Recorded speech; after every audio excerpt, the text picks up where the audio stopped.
आज मैं आपके लिए बहुत ही रोचक महत्वपूर्ण टॉपिक लेके आया हूँ इंग्लिश ग्रामर से संबंधित। वो है direct speech and indirect speech, यानी रिपोर्टेड स्पीच। ये जो डायरेक्ट स्पीच दे रखे हैं एग्ज़ाम में, उनको किस प्रकार इनडायरेक्ट स्पीच बनाया जाए। और आजकल प्रश्न का ट्रेंड भी बदल गया है, इनडायरेक्ट दे देते हैं, उनको डायरेक्ट में बदलना है। इससे संबंधित मैंने आपको टेंस किस प्रकार परिवर्तित करते हैं, यानी प्रेजेंट के सारे टेंस किस टेंस में जाएंगे, फ्यूचर के सारे किस में बदलेंगे, और पास्ट के जो है बदलने वाले वो किस टेंस में बदलेंगे। इससे संबंधित सारे वीडियोस मैंने आपके अपने YouTube channel share happiness Sanskrit education पर अपलोड कर दिए हैं। आप वहाँ जाइए और उन सारे वीडियोस को देखिए। और यदि कोई क्वेरी हो, कोई समस्या हो, तो आप कमेंट बॉक्स में कमेंट ज़रूर लिखिएगा। हम कोशिश कर रहे हैं कि आप जो भी कम्पिटिटिव एग्ज़ाम दे रहे हो, जो भी विद्यालय शिक्षा प्राप्त कर रहे हो, आप उसमें सफलता प्राप्त करें। और REET Patwari, pre B Ed, pre BSTC, teachers recruitment, first grade, second grade, third grade और आरएस आईएएस में भी ये टॉपिक बहुत ही महत्वपूर्ण है। तो आप तैयारी कीजिए शुरू से हमारे YouTube channel share happiness Sanskrit education पर। यहाँ पर हिंदी, संस्कृत, गणित, विज्ञान, सामाजिक सभी विषय से रिलेटेड और जो लैंग्वेजेज है उनके ग्रामर से संबंधित टॉपिक भी आपको यहाँ मिलेंगे। तो चलो साथियों पढ़ते हैं हम डायरेक्ट इनडायरेक्ट में कौन सा रूल्स। आगे वाला रूल्स होता है चेंज ऑफ प्रोनाउन, यानी प्रोनाउन का भी चेंज हमको किस प्रकार, यदि डायरेक्ट सेंटेंस में कौन सा प्रोनाउन आवे तो उसको किस प्रकार हम बदल सकते हैं। सबसे पहले मैं आपको प्रोनाउन के बारे में बताना चाहता हूँ। एक टेबल बनाई है मैंने आपको, आप भी बना लेना, याद कर लेना। पर्सन, इंग्लिश में 3 पर्सन होते हैं, फर्स्ट पर्सन, सेकंड पर्सन और थर्ड पर्सन। फर्स्ट पर्सन में जो होता है स्पीकर कहलाता है, जिससे सिंगुलर, स्पीकर में भी सिंगुलर और प्लूरल। आई को हम सब्जेक्टिव रूप में कहते हैं और वी को भी सब्जेक्टिव रूप में कहते हैं। सेकंड होता है जो लिसनर होता है, सिंगुलर और प्लूरल एक ही होता है, यू होता है उसमें। थर्ड पर्सन में जो हमारे सामने नहीं होता है वो अदर होता है, जैसे ही, सी, इट सिंगुलर में और दे प्लूरल में। अब इनका रूप बताओ। जब सब्जेक्टिव रूप में यदि हो, देखो सीधी बात है, सब्जेक्टिव रूप में I, we, you, he, she, it और दे हो, तो इनका ऑब्जेक्टिव रूप में बनाने के लिए आई का मी, वी का अस, यू का यू, ही का हिम, सी का हर, इट का इट और दे का देम। अब यदि इनको पॉजिटिव रूप में बनाना है तो आई का माई, वी का अवर, यू का योर, ही का हिम, सी का हर, इट का इट और दे का देयर। और माइन, अवर्स और योर्स, हर्ष यदि इसमें हो तो वो पॉजिटिव रूप में। रिफ्लेक्टिव रूप में क्या होगा, आई का माई सेल्फ, वी का आवर सेल्फ, यू का योर सेल्फ, ही का हिम सेल्फ, सी का हर सेल्फ, इट का इट सेल्फ और दे का देम सेल्फ। ये आपको क्या करना है, याद भी करना है और इसको क्या करना है, अपने साथ ही दिमाग में बिठाना है, देम सेल्व्स। ठीक है ना। इस तरीके से जो मैंने आपको सब्जेक्टिव, ऑब्जेक्टिव, पॉजिटिव, रिफ्लेक्टिव बताइए, इसको इंप्लीमेंट कैसे करते हैं मैं आपके लिए उदाहरण दे रहा हूं। देखो, ही शेड कॉमा और इनवर्टेड कॉमा, क्योंकि डायरेक्ट बनाने के लिए आपको पता है कि डायरेक्ट में क्या विशेषता होती है, कॉमा होता है और इनवर्टेड कॉमा होता है। देखो, आई do my work myself, inverted comma बंद।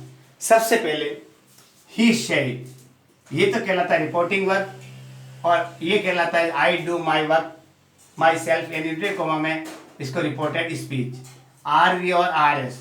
अब आपको दिमाग लगाना है, चेंज कहाँ करना है, रिपोर्टेड स्पीच, यानी रिपोर्टेड स्पीच में यदि फर्स्ट पर्सन आ जाए, I, we, my, us, my, mine, our, ours, myself, ourselves, ये शब्द आ जाएं तो उनको किस प्रकार बदलना है, उनको जो आर वी के अंदर सब्जेक्ट है उसके रूप के अनुसार उसको बदलना है। इन he said I do my work myself, तो आई को इस जो फर्स्ट कुर्सी है, फर्स्ट सब्जेक्ट को इस फर्स्ट सब्जेक्ट के अनुसार बदलना है। वो कैसे बदलते हैं मैं आपको बताना चाहता हूँ। सबसे पहले क्या लिखेंगे, ये तो डायरेक्ट वाला था, अब इसको इनडायरेक्ट बनाएंगे। क्या बनाएंगे, इनडायरेक्ट। कैसे बनाएंगे, ही शेड हो गया ये। अब कंजंक्शन रूप में क्या लगाएंगे, दैट, ही शेड दैट। अब देखो, आई क्या है, सिंगुलर है, सब्जेक्टिव है, फर्स्ट पर्सन है। फर्स्ट यहाँ कौन सा पर्सन है, थर्ड पर्सन है। तो ही का आई का क्या हो गया, ही, तो क्या फर्स्ट के उसके अनुसार क्या, आई का क्या बन गया, ही शेड दैट ही, ये ध्यान रखने की बात है। इस फर्स्ट के इसके अनुसार इसको चेंज कर दो, ही। अब देखो आ गया ही, तो ही के बाद साथ में क्या आएगा, ये कौन से टेंस में है, प्रेजेंट के सिंपल में, क्योंकि मैन वर्ब की फर्स्ट फॉर्म में डू। अब प्रेजेंट सिंपल किस में जाएगा, पास्ट सिंपल में। डू का क्या हो जाएगा, डिड, ही डिड। अब देखो माई, तो आई के अनुसार सब्जेक्ट क्या था, पॉजिटिव माई, तो ही के अनुसार क्या हो जाएगा, बताओ क्या जाएगा, बताइए आप। यह आएगा हिज, क्या आएगा, हिज। तो क्या है, ही के अनुसार क्या हो गया, हिज। तो he said that he did his work, he did his work. कहां तक आ गया हम, ही के अनुसार हिज। अब माई सेल्फ, आई का रिफ्लेक्टिव क्या हुआ, माई सेल्फ, तो ही का क्या हो गया, हिमसेल्फ। तो he said that he did his work himself. कोई दिक्कत नहीं आई होगी मेरे हिसाब से, आराम से बना लिया कि he said that he did his work himself. ऐसा समझे, he said that he did his work himself. जिसे आई था इसके अनुसार ही बन गया, आई के अनुसार माई था तो ही के अनुसार हिज बन गया, आई के अनुसार माई सेल्फ, यानी माई के अनुसार माई सेल्फ हो गया, तो हिज के अनुसार हिमसेल्फ।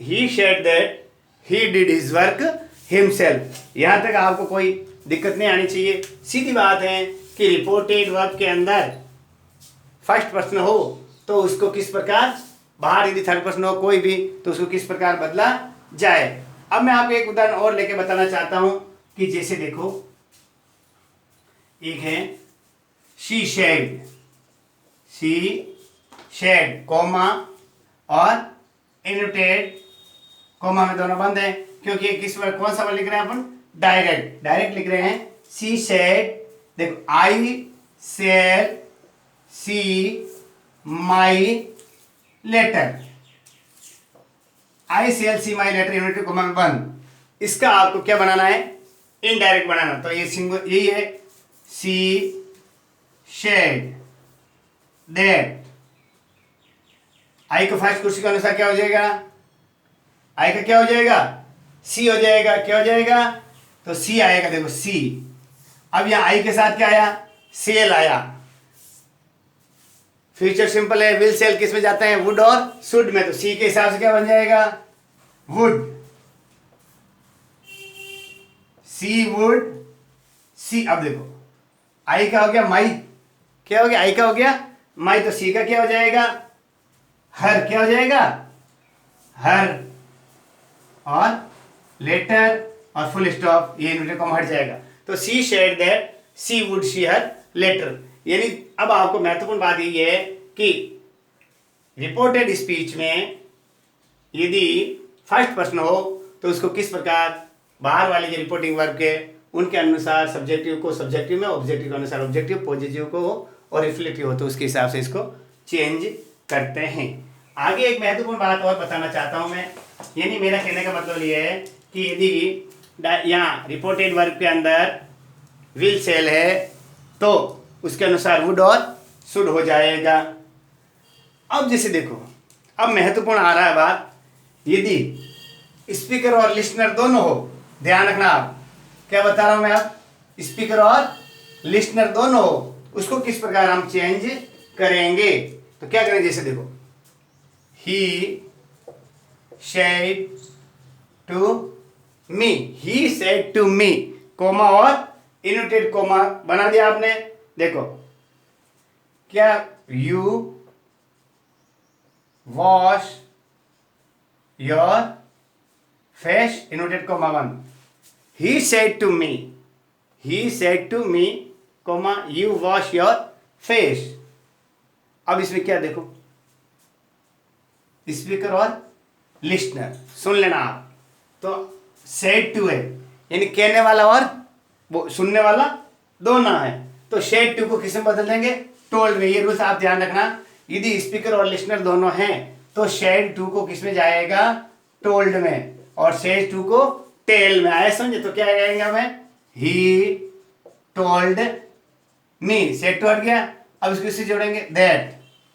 अब सुनो मेरी बात, ये थर्ड पर्सन है, ही, मी कौन सा है, फर्स्ट पर्सन है, तो ये मेरे को किस में कर रहा है, सेकंड पर्सन में संबोधित कर रहा है। तो इसमें क्या आएगा, इसके अनुसार समझ में आओ। सेकंड, ये जो स्पीक सेकंड है ऑब्जेक्ट है, ये सब्जेक्ट है और ये ऑब्जेक्ट। इस ऑब्जेक्ट के अनुसार ये को क्या बदलेंगे, किस में बदलेंगे, यू सब्जेक्ट है तो इसमें किस में बदलेंगे, मी का सब्जेक्ट क्या हो जाएगा, आई। अब देखो क्या है, वॉश है तो क्या हो जाएगा, प्रेजेंट सिंपल है तो पास्ट सिंपल में वॉश। यू के हिसाब से योर आया तो आई के हिसाब से क्या जाएगा, माई फेस और फुल स्टॉप। यानी ही told me that I washed my face. Okay, अब आपके आराम से समझ आ जाना चाहिए कि यदि रिपोर्टेड स्पीच में, सुनो, रिपोर्टेड स्पीच में सेकंड पर्सन दे रखा हो तो आपको क्या करना, यू, योर्स, योरसेल्फ हो तो उसके अनुसार जो रिपोर्टिंग वर्ब का ऑब्जेक्ट है उसके अनुसार बदलना है। सीधी बात है कि आरवी में यदि कौन सा पर्सन हो, सेकंड पर्सन हो, पहले बताया फर्स्ट पर्सन हो तो सब्जेक्ट के अनुसार, बहुत अच्छी बात है। देखो आरवी में कौन सा पर्सन हो, फर्स्ट पर्सन, उसको किसके अनुसार बदल दो, आर रिपोर्टेड स्पीच में फर्स्ट पर्सन हो तो आरवी के सब्जेक्ट के अनुसार इनको बदल दो, और यदि रिपोर्टेड स्पीच में सेकंड पर्सन हो तो आरवी के ऑब्जेक्ट के अनुसार बदलना है। सीधी बात वापस देखो, रिपोर्टेड स्पीच में जो इन्वर्टेड कोमा में बंद है वह फर्स्ट पर्सन हो तो जो बाहर वाला है सब्जेक्ट के अनुसार उनको बदल दो रिपोर्टिंग वर्ब के, और यदि रिपोर्टेड स्पीच में सेकंड पर्सन हो तो रिपोर्ट जो इन्वर्टेड कोमा में, जैसे ये सेकंड पर्सन है you, second person inverted coma में हो तो उसको इनडायरेक्ट बनाने के लिए रिपोर्टिंग वर्ब के ऑब्जेक्ट के अनुसार बदलो। यानी फर्स्ट पर्सन सब्जेक्ट के अनुसार, सेकंड पर्सन ऑब्जेक्ट के अनुसार, और थर्ड पर्सन में कोई आपको चेंज नहीं करना है। यहाँ तक आपके अच्छी तरह से समझ में आ गया होगा कि आप किस प्रकार इसको अपन बना सकते हैं। आगे एक महत्वपूर्ण बात और है आपको, यदि कोई सब्जेक्ट है और उसमें ऑब्जेक्ट नहीं हो, क्या नहीं हो, ऑब्जेक्ट नहीं हो, तो क्या करते हैं हम, जैसे देखो एक ले लेते हैं राम सेड, देखो जिसमें ऑब्जेक्ट नहीं, देखो सीधा वाक्य है, राम सेड कोमा और इन्वर्टेड कोमा हमको लगाना ही है क्योंकि ये क्या है, डायरेक्ट है। यू शुड वर्क हार्ड, क्या लिखेंगे अपन, यू शुड वर्क हार्ड। अब देखो राम सेड, यहाँ कहने वाला है लेकिन सुनने वाला कोई नहीं, इसको अपन क्या करेंगे, थर्ड पर्सन बनाएंगे। जिसे देखो तो क्या हो गया, राम का, राम टोल्ड हिम, या हर भी लिख सकते हैं, राम टोल्ड हर दैट। अब देखो हर लिखा तो क्या आ जाएगा इसके हिसाब से, सी, क्या आ जाएगा, सी। अब देखो शुड का हमेशा क्या रहेगा, शुड ही रहेगा क्योंकि इसको ये सजेशन दे रहेगा, तो सी शुड वर्क हार्ड। यहां आपको बताना चाहता हूं कि यदि थर्ड पर्सन है तो थर्ड पर्सन में थर्ड पर्सन के अनुसार ही बदलेगा, कोई चेंज नहीं होगा। ये आपको मैंने आपको एक महत्वपूर्ण बात बता दी है। अब आगे मैं आपको बताना चाहता हूं कि यदि कोई वाक्य हो उनमें, अगली बात के लिए आपको महत्वपूर्ण बात बताएंगे अगले वाले वीडियोस में, वो आपसे रिलेटेड है, तो उसके लिए मैं बताना चाहता हूँ प्लेस, टाइम, प्लेस और डिस्टेंस। उसके लिए हम कल आपको बताएंगे कि कैसे उसको टाइम जो होता है, डिस्टेंस होती है, उन शब्दों को किस प्रकार बदला जाता है। एक बार वापस देख लो, प्रोनाउन के अंदर सीधी बात है, ये तो होता है पहले वाला आर वी और इन्वर्टेड कोमा में होता है आर एस। रिपोर्टेड, यदि इसमें रिपोर्टेड स्पीच में फर्स्ट पर्सन हो, फर्स्ट पर्सन कौन सा होता है, आई और वी हो, तो आर वी के सब्जेक्ट, इसका जो सब्जेक्ट है इधर वाले, इसके अनुसार इसमें बदलाव कर दो। दूसरा रूल्स है आर वी और आर एस। यदि आर एस में सेकंड पर्सन हो, यू, योर्स, योरसेल्फ, योरसेल्फ, तो उसको इस आरवी का जो ऑब्जेक्ट है, आरवी का ऑब्जेक्ट है, उसके अनुसार उसको अंदर वाले को बदल दो। और यदि थर्ड पर्सन है तो उसको थर्ड पर्सन के अनुसार ही रहने दो। ठीक है साथियों, तो मैंने आपको आज डायरेक्ट इनडायरेक्ट के लिए प्रोनाउन चेंज किस प्रकार किया जाता है इसके बारे में आपको बताया मैंने। यदि सब्जेक्ट नहीं हो तो उसको सेड को टोल्ड और थर्ड पर्सन बना लेंगे, और सब्जेक्ट हो तो सेड टू को टोल्ड में बदल देंगे। ये बात ध्यान रखना है आपको। इन्वर्टेड को हटा देंगे, कनेक्टिंग रूम में दैट लगा देंगे। तो अगली वाली वीडियोज़ के लिए इंतजार कीजिए और इस यूट्यूब चैनल सैर हैप्पीनेस संस्कृत एजुकेशन को ज़्यादा से ज़्यादा बच्चों तक पहुँचाइए। नमस्कार।